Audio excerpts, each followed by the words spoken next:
Şekerin torbası kaç para oldu değil mi? Onu niye söylüyorsun? Güzel olacak. Güzel olacak.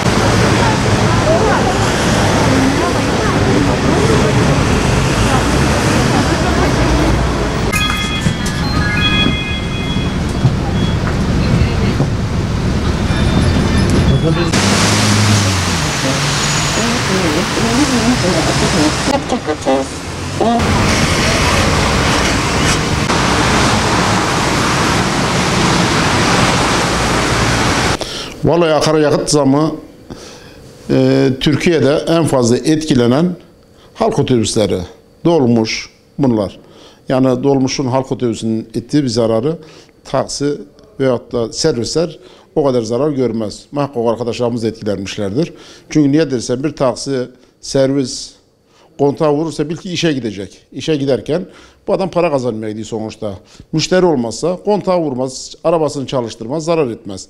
Biz ama öyle değiliz. Sabah saat 4.30'da başlayıp gecenin 12'si birini buluyor eve gelmemiz. 180 beygir gücünde halk otobüsleri. Devamlı içinde bir yolcu da olsa, 50 yolcu da olmuş olsa bu o hata gidip gelmek zorunda. Gidip geldiğinde de biliyorsunuz mazot fiyatları el yakıyor. Çünkü seri şekilde günlük mazota zam geliyor. 3 gün üst üste mazota zam geliyor, 3 gün üst üste mazota zam geliyor. Bir gün düşüyor, 2 gün geri yükseliyor.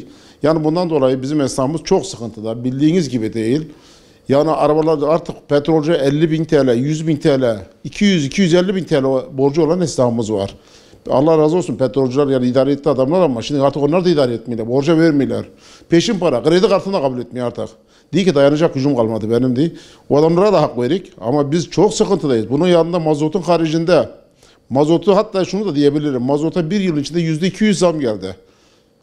Ama biz %200 zam alamadık. %200 destek alamadık. Cüzi şekilde bir zam. Bugün bize zam geldi. %25 zam. Ne şimdi mazota %30 geldi, %40 geldi de biz %25 almışsak gene itiraz etmeyek.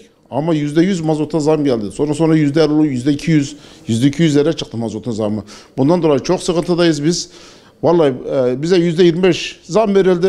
O zammı ben esnaftan paylaştım. Bugün aradı UKM'den geçti.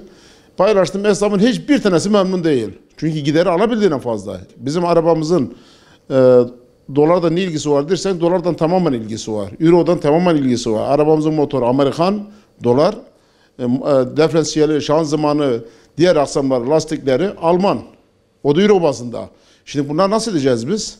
Çok sıkıntıdayız bildiğiniz gibi değil. Ondan dolayı biz bir an evvel bize destekleme yok da zam konusunda zam verilmesi gerekiyor. Vallahi alınan karar %25 zam geldi mesela. Öğrenci ilk aldığımız zamdan başlayayım isterseniz. 2.15'ti. Zam yapılmadı. Bakan hanım yapmadı. Destekleme de destek vereceğim dedi. 1.85 destekleme verdi. 4 lira oldu. Şimdi bu zamlama var. %25 öğrenciye yansıdı.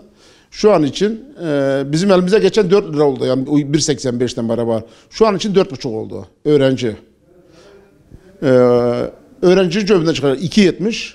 Bizim cebimize girecek olan 4.70. Yani aradaki farkı belediye karşılamış oldu.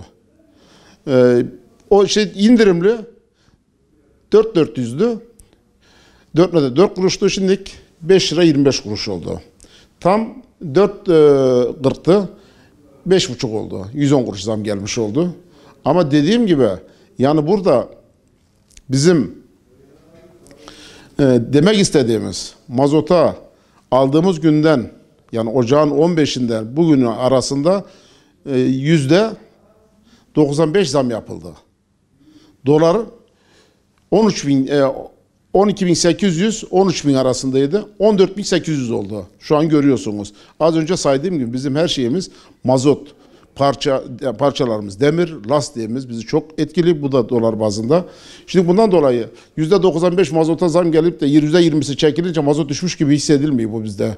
Niye? Çünkü %95 artmış, %20'si çekilmiş. Ne oldu? %75 zam geldi. Benim aldığım zam ne? %25. Bu bizi kurtarır mı? Kurtarmaz. Mümkün değil ki kurtarmaz. Keşke mazota zam gelmezse, biz de zam istemezsek. Bu %25'lik zam bizi hiç tatmin etmedi.